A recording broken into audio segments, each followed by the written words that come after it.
رب العالمین الصلاۃ والسلام علی سید الانبیاء والمرسلین وعلی آلہ واصحابہ اجمعین اما بعد اعوذ باللہ من الشیطان الرجیم بسم اللہ الرحمن الرحیم ان اللہ وملائکتہ یصلون علی النبی یا ایہا الذین آمنوا صلوا علیہ وسلموا تسلیما اللہم صلی وسلم وبارک علی سیدنا و مولانا و نبینا محمد النبی الامی الکریم وعلی آلہ واصحابہ اجمعین الصلاۃ والسلام علیک یا سیدی یا رسول اللہ وعلی آلک واصحابک یا سیدی یا حبیب اللہ الصلاۃ والسلام علیک یا سیدی یا رحمۃ للعالمین وعلى آلك وأصحابك يا سيدي يا سيدي يا سيدي يا شفيع المذنبين۔ نہایت معزز و محترم احباب کرام قدر، آج ذی الحجۃ المکرم کی 8 تاریخ ہے۔ اصطلاح میں اسے یوم ترویہ کہا جاتا ہے۔ آنے والا کل 9 تاریخ کو یوم عرفہ اور 10 تاریخ کو یوم النحر کہا جاتا ہے۔ ترویہ کا لفظی معنی ہوتا ہے دیکھنا، رعا یا رو، یعنی کسی کو دیکھنا۔ عرفہ کا معنی ہوتا ہے پہچاننا، اور نہر کا معنی ہوتا ہے ذبح کرنا اونٹ کا۔ گائے وغیرہ کو ذبح کیا جاتا ہے اور اونٹ کو نہر کیا جاتا ہے۔ نہر حلقوم کو کہتے ہیں، جس طرح اللہ تعالیٰ فرماتا ہے فَصَلِّ لِرَبِّكَ وَانْحَرْ، اپنے رب کے حضور نماز ادا کر اور قربانی کر۔ اس زمانے میں چونکہ اونٹ کی بہتات تھی، بکثر لوگ اونٹ ذبح کرتے تھے، گائے اس کے بعد پھر بھیڑ بکریاں۔ اونٹ کو نہر کیا جاتا ہے۔ نہر کا معنی ہوتا ہے کہ اونٹ کا اگلا گھٹنا باندھ کر یا ویسے ہی کھڑے اونٹ کے حلق میں یہاں پر ایک نیزہ چبوتے ہیں، یہ خنجر مارتے ہیں، جس سے یہ رگ کٹ جاتی ہے اور خون بہہ نکلتا ہے اور اونٹ ذبح ہو جاتا ہے۔ اونٹ کو اسی طرح ذبح کیا جاتا ہے۔ چھری کے ساتھ ذبح کرنا جائز ہے، مگر سنت نہر کرنا ہے۔ نہر سے اونٹ کو تکلیف نہیں ہوتی، آسانی کے ساتھ ذبح ہو جاتا ہے۔ تو یہ یوم نہر یعنی قربانی کرنے کا دن۔ یوم ترویہ یعنی دیکھنے کا دن۔ حضرت سیدنا ابراہیم علیہ نبی علیہ السلام کو جب رب کائنات نے حکم دیا تھا کہ ابراہیم اپنے لخت جگر حضرت اسماعیل کو اپنی زوجہ محترمہ نہایت وفاشار رفیقہ حیات سیدہ حاجرہ خاتون کو لقطق صحرا میں چھوڑاؤ۔ میں زیادہ تفصیل میں نہیں جاؤں گا، واقعات کا آپ کو علم ہے۔ ابراہیم علیہ السلام بیت الخلیل سے چلے تھے۔ بیت الخلیل فلسطین میں ہے، آج کل یہودیوں کے قبضہ میں ہے، اسرائیل کے قبضہ میں۔ وہاں سے چلے اور اللہ تعالیٰ کی قدرت کاملہ سے معجزانہ طور پر بہت جلد آپ صحرائے حجاز مقدس میں مکہ مکرمہ میں جگہ آ گئے، یہ جگہ آج حرم کعبہ ہے۔ اس وقت یہ حرم کعبہ اس انداز سے موجود نہیں تھا، ایک ٹیلہ تھا جو حضرت سیدنا آدم علیہ السلام نے تعمیر کیا، اور حضرت نوح علیہ السلام کے زمانے میں جب طوفان آیا تو اس کو اٹھا لیا گیا تھا۔ ایک ٹیلہ تھا۔ حضرت ابراہیم علیہ السلام نے اپنے لخت جگر کو، حضرت اسماعیل ذبیح اللہ کو، ان کی والدہ محترمہ سیدنا ابراہیم کی زوجہ محترمہ سیدہ حاجرہ خاتون کو اس ٹیلے کے قریب بٹھا کر اللہ تعالیٰ کے دربار میں ایک دعا مانگی تھی۔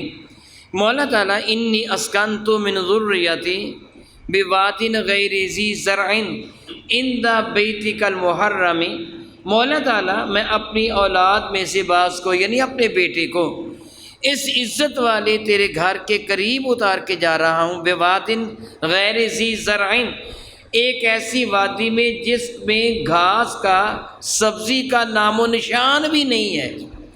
لگتگ صحرا، سوکھے ہوئے پہاڑ، خشک جنگل، ریت اڑتی تھی یا پتھر اور کنکر موجود تھے۔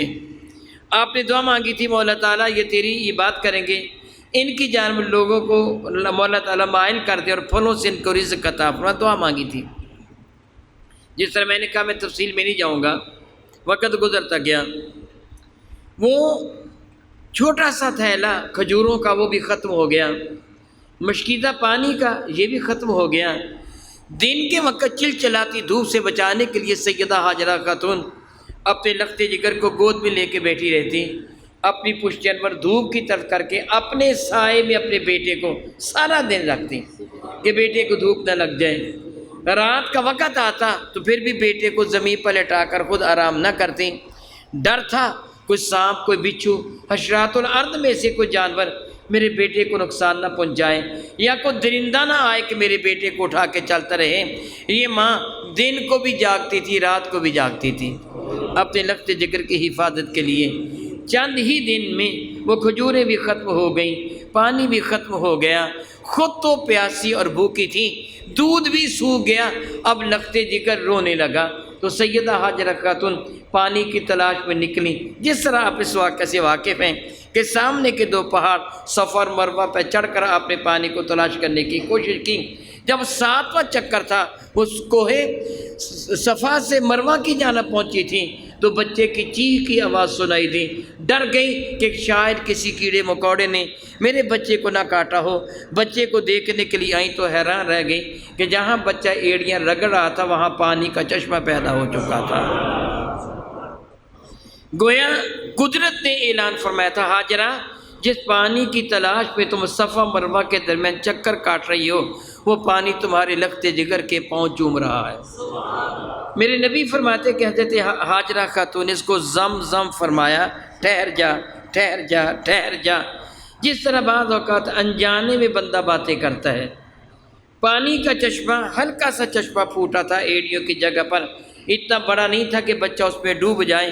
آپ نے بچے کو اٹھا لیا اور ایک ہاتھ سے ریت کی دیوار بنانا شروع کر دی۔ زم رک جا رک جا، چاہتی تھی کہ ایسا حال بن جائے کہ پانی جمع ہو جائے، میں چلو بھر سکوں، ریت میں جذب نہ ہو جائے۔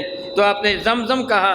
میرے کریم آقا جب یہ واقعہ ارشاد فرمایا کرتے تھے تو فرمایا کرتے تھے اگر میری جد محترمہ اسے زم نہ فرماتی، یہ چشمہ اتنا بڑا ہو جاتا، پورا شہر مکہ چشمہ میں آ جاتا، یعنی اتنا وسیع و عریض یہ چشمہ ہو جاتا۔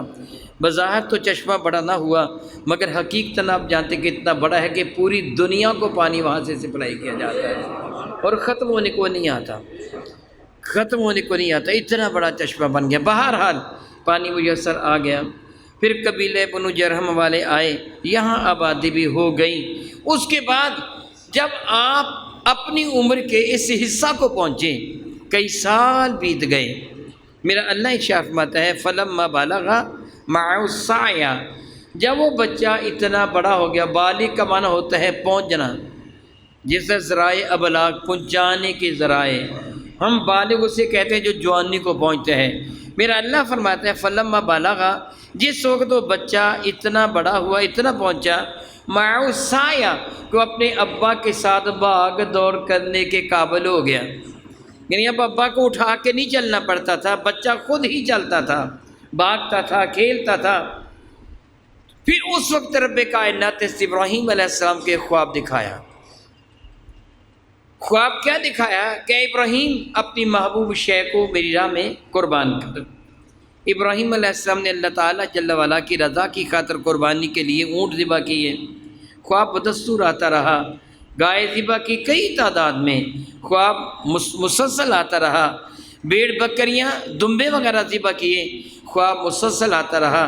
بالآخر یوم ترویہ کو، آج یوم ترویہ ہے ہمارے ہاں آج کیا ہے؟ یوم ترویہ، اور حجاز مقدس میں آج یوم عرفہ ہے۔ حجاج کرام میدان عرفات میں اس وقت جمع ہیں۔ اس وقت ہمارے ہاں 1:46 ہوئے ہیں اور وہاں 2 گھنٹے پیچھے ہیں، 11:46 ہوئے ہیں، 11:45 بجے کا ٹائم ہے۔ اور اس کے بعد تھوڑی دیر بعد جب زوال آفتاب ہو جائے گا، اس وقت حج کا عمل شروع ہو جائے گا۔ جو حج ہوتا ہے زوال آفتاب کے بعد سے لے کے غروب آفتاب تک، اگر کوئی بندہ چند ساعت، چند لمحے اس میدان عرفات میں حج کی نیت سے ٹھہر جائے، اس کا حج ہو جاتا ہے۔ آج رکن اعظم ادا ہو رہا ہے۔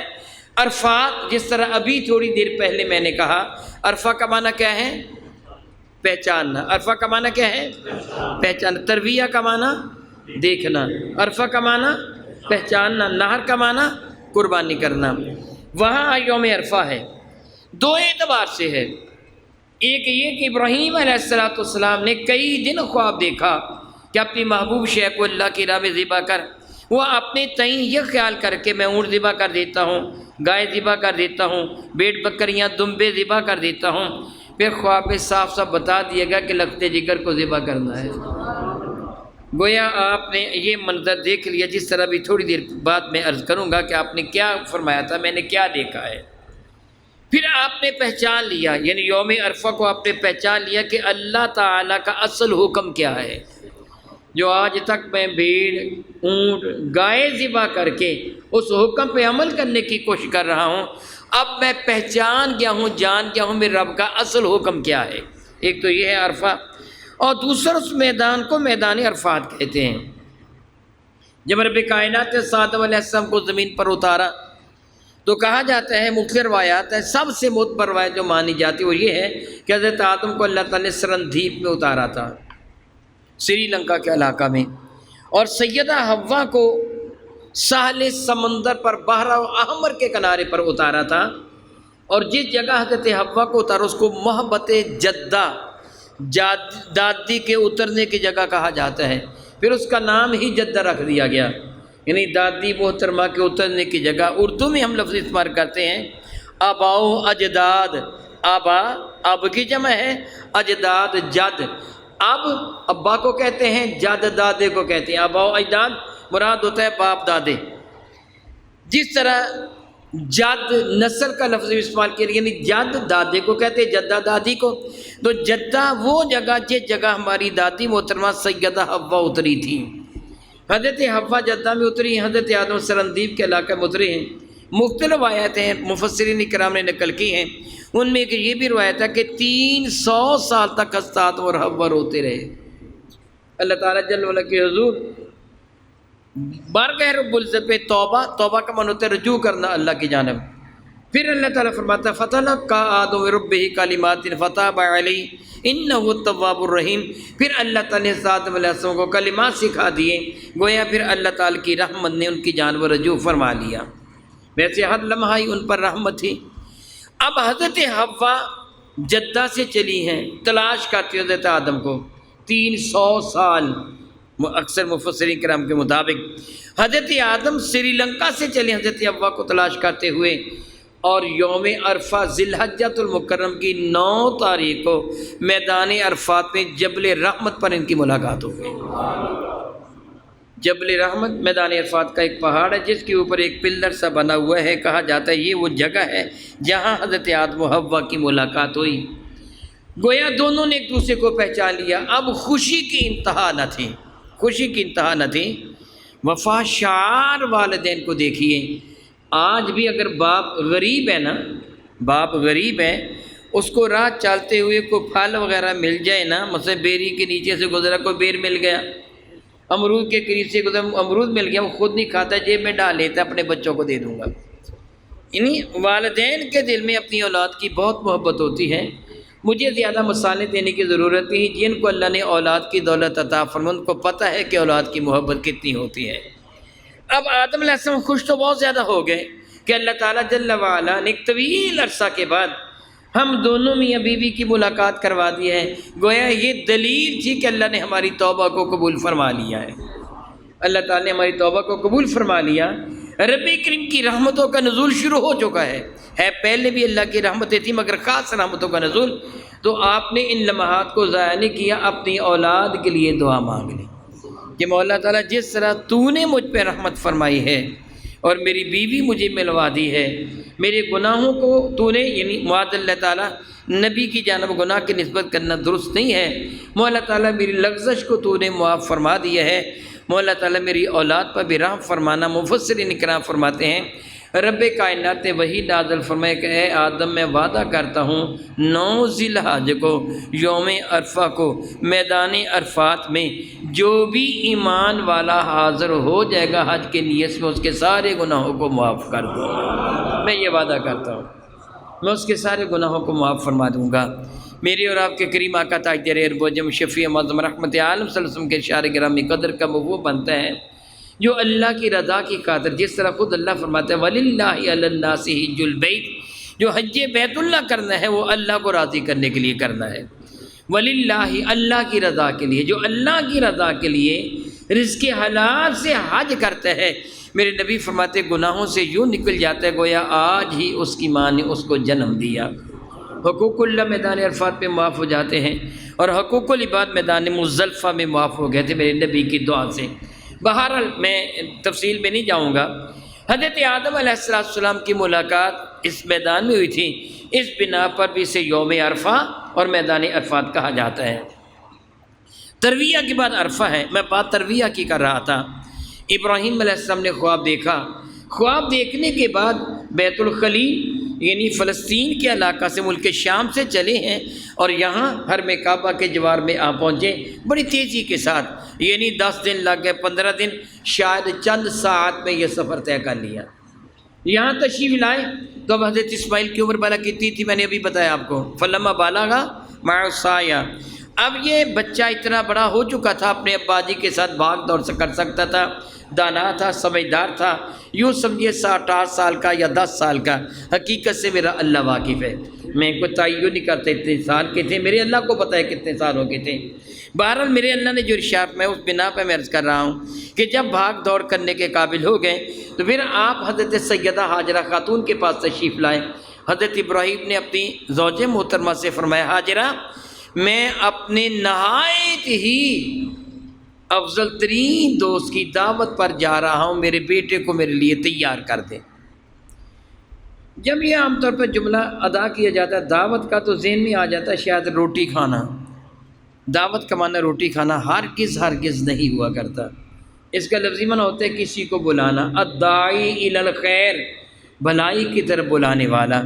ہم جب اذان کے بعد دعا مانگتے ہیں تو بھلا دعا کے ابتدائی کلمات کیا ہیں؟ اللہم رب ہذہ دعوت التامۃ، رب ہذہ دعوت، اے میرے اللہ میرے پالنے والے، یہ جو دعوت دی گئی ہے مکمل دعوت، دعوت کس چیز کی دی گئی ہے؟ حی علی الصلاۃ حی علی الفلاح کی۔ تو دعوت کا معنی کیا بنا؟ بلانا۔ دعوت کا معنی کیا بنا؟ بلانا۔ لفظی معنی دعوت کا یہی ہوتا ہے، لیکن ہم نے اس کو عرف میں لے لیا ہے کہ ایک معنی ہونا کھانا کھلانا نہیں، فلاں نے کس کی دعوت کی ہے، مراد بلایا۔ اللہم رب ہذہ دعوت التامۃ والصلاۃ القائمۃ، یہ ہم دعا مانگتے ہیں، دعوت کا معنی بلانا۔ تو ابراہیم نے یہ نہیں کہا تھا کھانا کھلانے کے لیے، فرمایا تھا میرے دوست نے بلایا میں جا رہا ہوں، میں اپنے دوست کے حکم پر لبیک کہنے کے لیے جا رہا ہوں۔ تو سیدہ ہاجرہ خاتون نے لگتے جگر کو تیار کروا دیا۔ یہ واقعہ جو اب میں سنانے جا رہا ہوں اختصار کے ساتھ، اس کا مقصد وقت کو ضائع کرنا نہیں ہے بلکہ کچھ سمجھانا ہے، اور آپ نے ان کی ان اصل روح کو پہچاننا ہے جو میں عرض کروں گا۔ حضرت ہاجرہ خاتون نے حضرت اسماعیل ذبیح اللہ کو تیار کروا دیا۔ تھوڑا سا چشم تصور میں پیچھے چلے جائیں۔ ہاجرہ خاتون کو گھر سے نکالا، ان کے بچے کو گھر سے نکالا، جنگل میں چھوڑ کے چلے گئے، پھر اللہ کے حوالے۔ کئی دن گزر گئے، پانی بھی ختم، کھجوریں بھی ختم، اس طرح بھوک اور پیاس سے تڑپ تڑپ کے مر جاتے، کوئی پرسان حال نہیں۔ رب نے بچا لیا۔ پھر بنو جرہم والوں کو بھیج دیا، ہلکی پھلکی آبادی ہو گئی، لیکن حضرت ہاجرہ خاتون کے خامد ذی وقار موجود نہیں، حضرت ابراہیم وہ بیت الخلیل میں رہ رہے ہیں۔ ان کا پرسان حال کون ہے؟ ان کے کو کھانا حضرت ہاجرہ خود سوت کاٹ کر بنو جرہم کا اب اپنا گزارا کرتی تھی۔ اب بچہ تھوڑا سا بڑا ہوا، کیا کوئی کمائی کر کے ماں کو کھلائے گا؟ تو ابا جی آئے ہیں، بچے کو ساتھ لے کے چلے گئے ہیں۔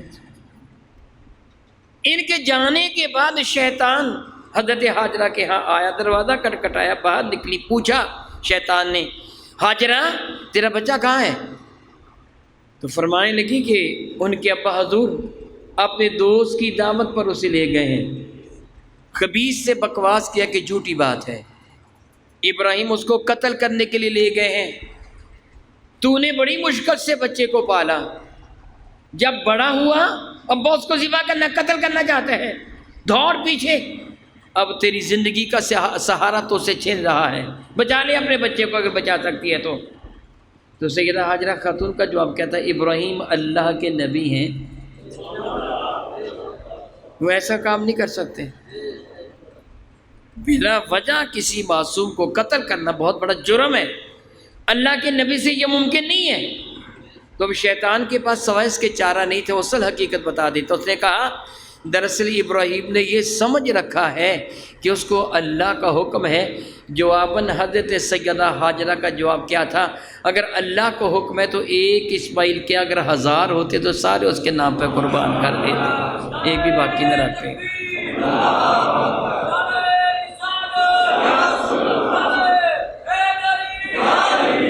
یہ تو چند جملے میں نے ابھی کہے ہیں، اس سے سبق کیا ملا؟ کہ اللہ کی رضا پہ راضی رہنا حضرت ہاجرہ کی سنت ہے۔ اللہ کی رضا پہ راضی رہنا حضرت ہاجرہ کی سنت ہے۔ میرا اللہ یہی فرماتا وَلَنَبْلُوَنَّكُمْ بِشَيْءٍ مِّنَ الْخَوْفِ وَالْجُوعِ وَنَقْصٍ مِّنَ الْأَمْوَالِ، میں تم کو آزماؤں گا، میں نے آزمائش کے مراحل سے تم کو گزارنا ہے۔ اے محبوب وبشر الصابرین، مبارک ہو ان کو دے دیجئے، خوشخبری ان کو دے دیجئے صبر کرتے ہیں، میری رضا پہ راضی رہتے ہیں۔ حضرت ہاجرہ رب کی رضا پہ راضی ہیں۔ اور دوسرا پتہ چلا بیوی کو خاوند کے خلاف بھڑکانا شیطان کا کام ہے۔ سمجھ آئی میری بات کی کہ نہیں؟ ہمارے ہاں یہ بات پائی جاتی ہے نا کہ بیوی کو خاوند کے خلاف برانگیختہ کیا جاتا ہے۔ میرے نبی فرماتے ہیں، مفہومی حدیث ہے، ترجمہ نہیں، مفہومی حدیث ہے، جو شخص بیوی کو خاوند کے خلاف کرے، اولاد کو ماں باپ کے خلاف کرے، شاگرد کو استاد کے خلاف کرے، غلام کو آقا کے خلاف کرے، وہ شیطان ہے۔ وہ کون ہے؟ مفہوم میں بتا رہا ہوں آپ کو، حدیث پر کا ترجمہ نہیں، مفہوم بتا رہا ہوں۔ یہ شیطان کا کام ہے کہ غلام کو آقا کے خلاف بھڑکانا، بیوی کو خاوند کے خلاف بھڑکانا۔ دیکھیے جھوٹ بولنا کیا ہے؟ گناہ، جھوٹ بولنا گناہ ہے نا، مگر میرے نبی فرماتے ہیں میاں بیوی میں صلح کروانے کے لیے بے ضرر جھوٹ بھی بول دے، اتنا ثواب ہے۔ اولاد اور والدین میں مثلا وہ جھوٹ کون سا جھوٹ ہے؟ بطور مثال خاوند نے بیوی کے لیے بہت کچھ کہا، وہ ایسی ہے، وہ ایسی ہے، وہ ایسی ہے، وہ ایسی ہے، وہ ایسی ہے، بہت کچھ کہا۔ بیوی نے خاوند کے بارے میں بہت کچھ کہا، وہ تو ایسا ہے، وہ ایسا ہے، ایسا ہے۔ شرعاً جائز ہے تو جا کے کہہ دے کہ تیری بیوی تو تیری بڑی تعریف کرتی تھی، وہ تو کہتی وہ تو بڑا اچھا بندہ ہے۔ خاوند کو کہہ دے تیری بیوی تو تیری بہت صفت و ثنا کرتی تھی، کہتی تھی میرا خاوند تو بہت نیک ہے، معلوم نہیں کس سے اس کو ورگلا دیا۔ ایسا بے ضرر جھوٹ بول کر اگر تو صلح کروا دے گا، میرے نبی فرماتے میں تجھے جنت میں لے جاؤں گا۔ میاں بیوی میں لڑائی کروانا یہ شیطان کا کام ہے، باپ بیٹے میں لڑائی کروانا یہ شیطان کا کام ہے، آقا اور غلام میں لڑائی کروانا شیطان کا کام۔ یہ چیزیں نشین کر لیجیے، اب آگے بڑھیے۔ حضرت سیدہ ہاجرہ خاتون کے دروازے سے یہ ددکارا ہوا جب چلا تو حضرت سیدنا اسماعیل ذبیح اللہ کے پیچھے بھاگا۔ اتنی دیر میں معجزانہ طور پر یہ تقریباً 5 کلومیٹر کا فاصلہ طے کر چکے تھے، حرم کعبہ سے لے کر میدان مینا کے اس جگہ تک پہنچ چکے تھے جہاں پہلا جمرہ ہے، بڑا شیطان جسے کہتے ہیں، جہاں وہ ہے، اور کعبۃ اللہ سے جو پہلا جمرہ ہے وہاں تک پہنچے۔ شیطان نے جلدی سے اسماعیل ذبیح اللہ کا راستہ روکا۔ سیدنا اسماعیل پیچھے تھے، ابراہیم آگے تھے۔ شیطان نے پوچھا بچے کہاں جا رہے ہو؟ تو فرمانے لگے ابا جان مجھے دوست کی دعوت پہ لے کے جا رہے ہیں۔ خبیث کہنے لگا یہ تجھے قتل کریں گے، بھاگ جا۔ بچہ ڈر جاتے ہیں نا، بھاگ جا یہ تجھے قتل کریں گے، رسی بھی ان کے پاس ہے، چھری بھی اس کے پاس ہے، تجھے باندھ کر ذبح کریں گے یہ تجھے۔ تو سیدنا اسماعیل ذبیح اللہ کو باپ کے خلاف اولاد کو بھڑکایا تو کس نے؟ اولاد کو والدین کے خلاف بھڑکانا بھی شیطان کا کام ہے۔ حضرت اسماعیل ذبیح اللہ حضرت سیدنا ابراہیم سے عرض کر گیا ابا جی یہ بوڑھا خبیث مجھے آپ کے خلاف ورگلا رہا ہے۔ آپ نے ملاحظہ فرمایا تو شیطان، فرمایا کہ مار اس خبیث کو۔ تو سیدنا ابراہیم علیہ السلام کے حکم پر اسماعیل ذبیح اللہ نیچے جھکے، بڑے بڑے پتھر نہیں تھے، مٹھی بھری، تو اللہ کی قدرت ہے کہ 7 کنکریں چھوٹے سے ہاتھ میں آئی ہیں۔ آپ نے شاہت الوجوہ کہتے اسے ماری کہ اللہ تیرے چہرے کو برباد کرے۔ پتہ کیا چلا کہ جو تجھے تیرے ماں باپ کے خلاف ورگلا اسے کہہ پہ تیرے چہرے پہ لعنت ہو، تو مجھے میرے ماں باپ کے خلاف ورگلاتا ہے۔ بیوی کو بھی چاہیے کہ خاوند کے خلاف ورگلانے والے پہ لعنت بھیجے کہ تو مجھے میرے خاوند کے خلاف ورگلا رہا ہے۔ اولاد کو بھی چاہیے کہ وفا شعر اولاد بنے، جو والدین کے خلاف بھڑکائے اسے کہے کہ اللہ تجھ کو سزا دے، تو مجھے والدین کے خلاف بھڑکا رہا ہے، جو شیطان کا کام کر رہا ہے۔ حضرت سیدنا اسماعیل ذبیح اللہ کی سنت یہی ہے، ابا جی یہ مجھے آپ کے خلاف بھڑکا رہا ہے، آپ نے فرمایا مار اس خبیث کو پتھر۔ تھوڑا آگے بڑھے تو پھر اس سے راستہ روکنے کی کوشش کی، آپ نے پھر پتھر مارے، مزید آگے بڑھے تو پھر حضرت ابراہیم علیہ السلام کے آڑے آ گیا کہ میں اس کو روکنے کی کوشش کرتا ہوں۔ حضرت ابراہیم نے اس کو پتھر مارے، اللہ کی قدرت، ہر مرتبہ 7 پتھر ہی پڑے۔ اب قیامت تک کے لیے اللہ تعالیٰ نے حجاج کرام کو حکم دے دیا، جہاں جہاں ابراہیم و اسماعیل نے شیطان کو پتھر مارے تھے وہاں تم بھی جمعرات کو پتھر مارو۔ میں دعا کرتا ہوں کہ رب کائنات آپ سب کو حرمین شریفین کی زیارت کا شرف عطا فرمائے۔ اگر آپ جمعرات کے قریب پہنچے، مکہ مکرمہ کی طرف پشت کر کے اگر آپ اپنا چہرہ کرتے ہیں مینا کی جانب تو دائیں جانب، لیکن اگر آپ مینا کی جانب پشت کر کے مکہ مکرمہ کی طرف چہرہ کرتے ہیں تو بائیں جانب سامنے کے پہاڑ پر آپ کو ایک چھوٹا سا پلر بنا نظر آئے گا، اسے مسجد کبش کہتے ہیں۔ یہ عین اس جگہ پر ہے جہاں ابراہیم علیہ السلام نے اپنے لخت جگر کو ذبح کے لیے لٹایا تھا، یہ وہ جگہ ہے۔ اب جب اس جگہ پہنچے، اس پہاڑ کی چوٹی پہ پہنچے تو اپنے لخت جگر کے سامنے اپنا مدعا پیش فرما دیا، یا بنیا انی ارا فی المنام، یا بنیا اے میرے بیٹے، انی ارا ترویہ، لفظ ارا ترویہ اسی سے، انی ارا فی المنام، اے میرے بیٹے میں نے خواب میں دیکھا کہ انی اذبحک، میں تجھے ذبح کر رہا ہوں۔ وہ عام طور پر کہا جاتا ہے نا کہ خواب میں اشارہ ملا ذبح کرنے کا کہ ابراہیم ذبح کر دے، نہیں، بلکہ قرآن کریم کیا فرماتے ہیں، انہوں نے عملاً دیکھا، انی اذبحک، انی طرف المنام، میں نے خواب میں دیکھا، انی اذبحک، میں تجھے ذبح کر رہا ہوں، فانظر ماذا ترى، اب تو دیکھ، ماذا ترى، رأى یرو، دیکھنا، رائے دینا، اب بتا کہ سلسلہ میں تیرا ارادہ کیا۔ میرے بیٹے میں نے دیکھا خواب میں تجھے ذبح کروں، بتا کہ تیری اس میں صلاح کیا ہے، کیا رائے ہے، تو کیا دیکھتا ہے۔ لخت جگر بھی اللہ کے نبی ہیں اور والد ذی وقار بھی اللہ کے محبوب نبی ہیں، خلیل اللہ ہے۔ بیٹا بھاگ جاتا، دائیں بائیں ہو جاتا، سوچتا کہ میری ماں کے ساتھ اور میرے ساتھ میرے ابا نے کیا سلوک کیا تھا، گھر سے نکال دیا تھا، آج میں اپنی ماں کی خدمت کے لائق ہوا ہوں تو ابا مجھے قتل کرنا چاہتا ہے کہ میری ماں کا کوئی سہارا نہ بچے۔ بھی باپ کے خلاف ذہن میں خیال آتا ہے نا، اس سے پتہ چلا کہ باپ کے حکم پر سر تسلیم خم کر دینا حضرت اسماعیل کی سنت ہے۔ باپ قتل بھی تجھے کرنا چاہے، قتل ہونے کو تیار ہو جا، انکار نہ کر، پھر تیرا رب تجھ پہ اتنی رحمتیں فرمائے گا کہ تو سوچ بھی نہیں سکتا۔ باپ قتل نہیں کرتا مگر تو انکار نہ کر، گویا باپ کا ہر حکم مان لے، اپنے باپ کی نافرمانی نہ کر۔ اس سے یہی پتہ چلا حضرت ابراہیم علیہ السلام سے سیدنا اس میں ذبیح اللہ نے جواباً کیا عرض کیا، یا ابت افعل ما تؤمر، ابا جی جو حکم دیا جا رہا ہے وہ کر گزریے۔ حضرت ابراہیم نے کیا فرمایا تھا، میں نے کیا دیکھا، حکم تو نہیں کہا تھا مجھے خواب میں حکم ملا ہے، آپ نے یہ تو نہیں کہا تھا میرے بیٹے مجھے خواب میں اللہ نے حکم دیا اپنے بیٹے کو ذبح کر، یہ تو آپ نے نہیں کہا تھا، بلکہ آپ نے کیا کہا تھا، انی ارا فی المنام انی اذبحک، میں نے خواب دیکھا ہے کہ بے شک میں تجھے ذبح کر رہا ہوں، کہ میں نے تجھے اذبحک ذالک، میں تجھے ذبح کر رہا ہوں، فانظر ماذا ترى، بتا اس پہ تیری رائے کیا ہے۔ انہوں نے کیا کہا تھا کہ میں نے خواب دیکھا ہے کہ میں یہ عمل کر رہا ہوں، اب تو بتا۔ تو اب کہہ دیتے جو خواب کا ہر عمل تو ضروری نہیں ہوتا سچ ہو، مگر آپ نے کیا عرض کیا، یا ابت افعل ما تؤمر، ابا جی جو تم کو حکم دیا گیا ہے وہ کر گزریے۔ پتہ چلا کہ نبی کا خواب از قبیلے وہی ہوا کرتا ہے۔ میرے خواب میں شیطان آ سکتا ہے، آپ کے خواب میں شیطان آ کر ورگلا سکتا ہے، اللہ کے نبی اس سے محفوظ ہیں۔ یہاں ضمناً میں آپ کو ایک وظیفہ بتا دیتا ہوں، فائدہ ہو جائے گا، سارے غور کے ساتھ سن لیجئے۔ صحیح بخاری ہے، کتاب و تعبیرات ہے۔ میرے کریم آقا سوربی کی خدمت فیض درجت میں ایک صحابی حاضر ہوئے، مفہوم حدیث ہے، انہوں نے عرض کیا، یا رسول اللہ علیہ السلام مجھے خواب آتے ہیں، ڈراؤنے خواب آتے ہیں، ان میں بہت سارے خواب سچے بھی ہو جاتے ہیں، خطرناک خواب ہوتے ہیں، سچے بھی ہو جاتے ہیں۔ تو میرے اور آپ کے کریم آقا رسول اللہ نے جو فرمایا اس کا مفہوم بنتا ہے، یہ شیطان ہے جو ایمان والے کو پریشان دیکھنا چاہتا ہے۔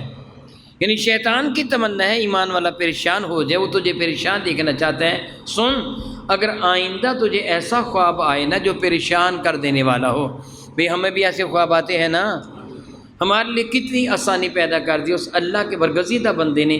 اللہ تعالیٰ اس پہ بے شمار رحمت نازل فرمائے۔ اس صحابی پر انہوں نے بارگاہ ساتھ باب میں سوال کیا، میرے نبی نے علاج بتا دیا۔ یا رسول اللہ ڈراؤنے خواب آتے ہیں اور بعض سچے بھی ہو جاتے ہیں۔ میرے اور آپ کے کریم آقا رسول رحمت صلی اللہ علیہ وسلم نے ارشاد فرمایا، اگر تجھے کبھی ایسا خواب آئے جو ڈراؤنا خواب ہو، تیری آنکھ کھولے تو الٹی جانب بائیں سمت 3 مرتبہ تھودکار دینا، تھو تھو تھو کر کے کر دینا، اور اللہ تعالیٰ کے حضور شیطان کے مقابلہ میں پناہ مانگ لینا۔ بس لا حول ولا قوت الا باللہ، اعوذ باللہ من الشیطان الرجیم، اعوذ بکلمات اللہ التامات، قل اعوذ برب الفلق، قل اعوذ برب الناس، کوئی سا تعوذ پڑھ لیں۔ اگر آپ یہ بھی کہہ دیں اے اللہ تعالیٰ مجھے شیطان کے شر سے محفوظ فرما، اپنے دامن رحمت میں پناہ دے دی، پھر بھی ہو گیا۔ میرے نبی نے فرمایا کہ اللہ تعالیٰ جل وعلا کے حضور شیطان کے مقابلے میں پناہ مانگ اور دوسری کروٹ لیٹ جا۔ کیا کر؟ دوسری کروٹ۔ ایک روایت میں ہے کہ نماز ادا کر لیں، یعنی نماز کا وقت اٹھ کے نماز ادا کر لیں، یا دوسری کروٹ لیٹ کر سو جا، تیری خواب کی تعبیر اعلیٰ ہو جائے گی، شیطان ذلیل ہو جائے گا۔ آپ خود بھی یاد رکھ لیں، اپنے اہل خانہ کو بھی بتا دیں کہ اگر ڈراؤنا خواب آئے تو پریشان ہونے کی ضرورت نہیں، میرے نبی نے علاج بتا دیا ہے۔ الٹی جانب 3 دفعہ دھتکاریں، دوسری کروٹ لیٹ جائیں، اعوذ باللہ تو سب کو آتا ہے، لا حول سب کو آتا ہے، یہ پڑھ کے سو جائیں، اللہ تعالیٰ خواب کی تعبیر کو اعلیٰ فرما دے گا۔ میرے نبی کا ارشاد ہے۔ بہرحال میں کہہ رہا تھا، میری خواب میں شیطان آ جاتا ہے ورگلانے کے لیے، آپ کی خواب میں آ جاتا ہے، اللہ تعالیٰ کے نبیوں کے اللہ نے حفاظت فرما رکھی ہے۔ اس لیے آپ نے عرض کیا یا ابتی فلما تؤمروا، ابا جی وہ کر گزریے جو آپ کو حکم دیا گیا ہے، ستجدنی انشاءاللہ من الصابرین، اللہ نے چاہا تو آپ مجھے صبر کرنے والا پاؤ گے۔ یعنی تیار ہو گئے۔ اب ابراہیم علیہ السلام اپنے لخت جگر کو ذبح کرنے کے لیے تیار ہیں، بیٹا ذبح ہونے کو تیار ہے۔ میرا اللہ فرماتا فلما اسلما وتلہ للجبین، جب ان دونوں نے میرے حکم کو تسلیم کر لیا اور وہ بیٹا یعنی وہ اسماعیل وہ پیشانی کے بل لیٹ گیا، باپ نے بیٹے کو لٹا دیا۔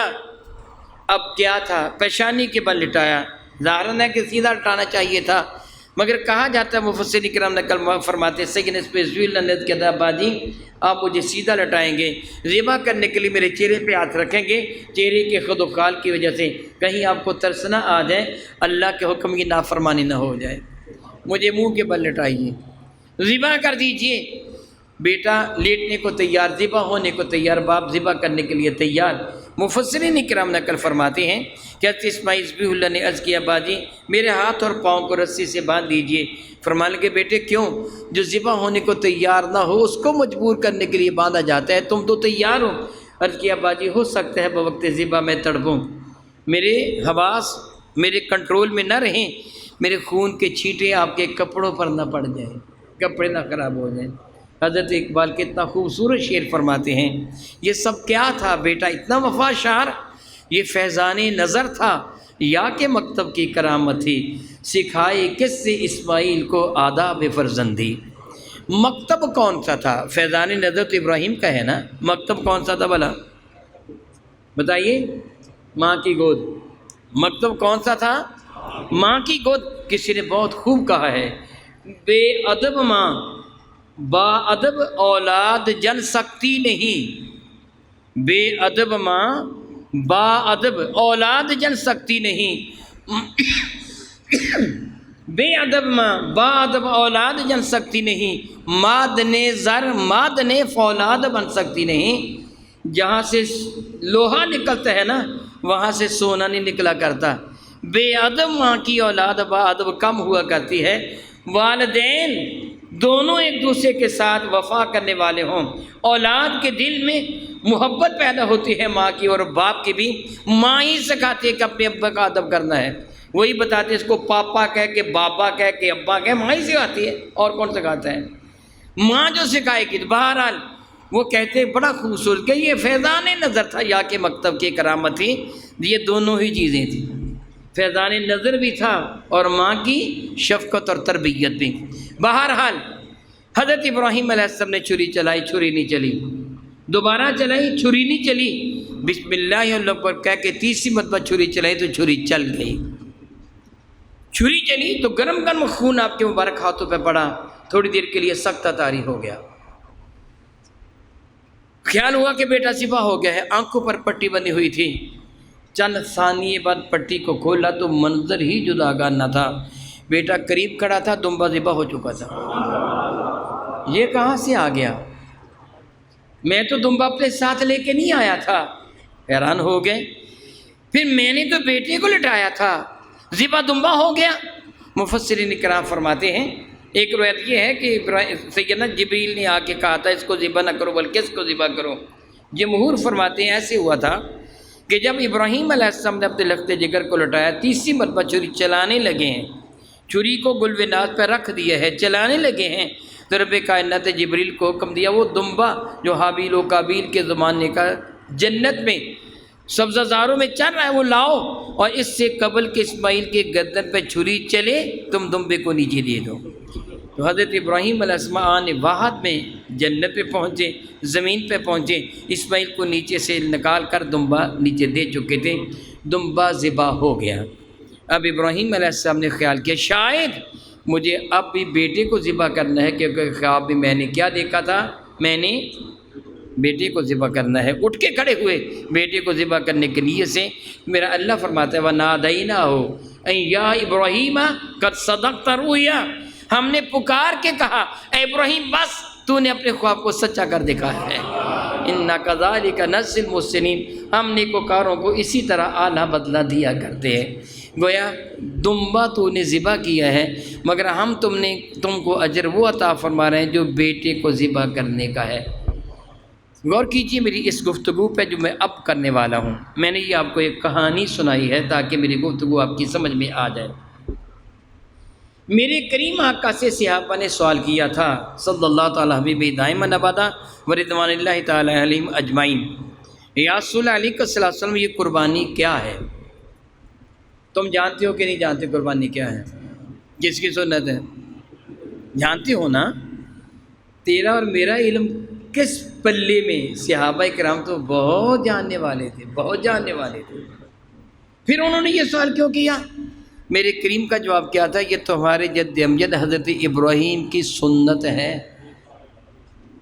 آپ نے، حالانکہ میں آپ کی اطلاع کے لیے وقت کم نہ ہوتا زیادہ ہوتا میں تفصیل بتا دیتا، حضرت ابراہیم نے جو دمبا ذبح کیا تھا اس کا سر حرم کعبہ کے کمرے میں لڑکتا تھا، پتہ تھا کہ حضرت ابراہیم نے دمبے کو ذبح کیا ہے۔ حجاج بن یوسف کے زمانہ میں وہ نظر آتش ہوا ہے، اس سے پہلے وہ لٹک رہا تھا۔ بعد کے نزدیک یزید نے جب حملہ کیا تھا تب وہ اس کے حسین نمیر نے حملہ کیا تھا تو اس وقت وہ جل گیا تھا، وہ لڑکا، سب کو پتہ تھا کہ حضرت ابراہیم علیہ السلام نے دمبے کو ذبح کیا۔ پھر صحابہ کا سوال کیا تھا اور میرے نبی نے کیا جواب دیا تھا؟ یہ تمہارے جد حضرت ابراہیم کی سنت ہے۔ بتاؤ ابراہیم کی سنت کیا تھی؟ ابراہیم نے کس کو ذبح کرنا چاہا تھا؟ بیٹے کو، اور ذبح کیا ہو گیا؟ تو پھر دمبا ذبح کرنا تو ابراہیم کی سنت نہیں تھی، بلکہ کیا سنت تھی؟ مراد یہ ہے کہ اپنے رب کے حضور سر جھکا دے، تیرا رب تجھے بیٹا ذبح کرنے کو حکم دے، آنکھیں بند کر کے ذبح کر دے۔ میری بات کی سمجھ آئی؟ اور ماشاءاللہ ہم کتنے فرما بردار ہیں، آندھی آ جائے، تیز ہوا چلے، ہم نماز پڑھنے نہیں آتے، ہلکی پھلکی بارش ہو جائے ہم نماز پڑھنے نہیں آتے۔ حالانکہ رب کے حکم کو کتنا ماننا ہے کہ اگر تیرا رب تجھے حکم دے اپنے بیٹے کو ذبح کر، خبردار ابراہیم کی سنت یہی ہے کہ بیٹے کو ذبح کر دے۔ حکم نے اشارہ مانا تھا، ابراہیم علیہ السلام نے خواب میں دیکھا تھا ذبح کرنا، ذبح کری تھی، یہ ہے ابراہیم کی سنت۔ اور اسی لیے میرے رب نے میرے کریم آ کر رسول رحمت کو ارشاد فرمایا، میرا اللہ جل مجد الکریم فرماتے ہیں کل محبوب یہ جملہ کہہ دیجئے۔ جملہ کہنے سے مراد زبانی دہرانا نہیں ہے بلکہ عقیدہ ہے، بلکہ کیا ہے؟ کل ان صلاتی و نسکی و محیایا و مماتی للہ رب العالمین،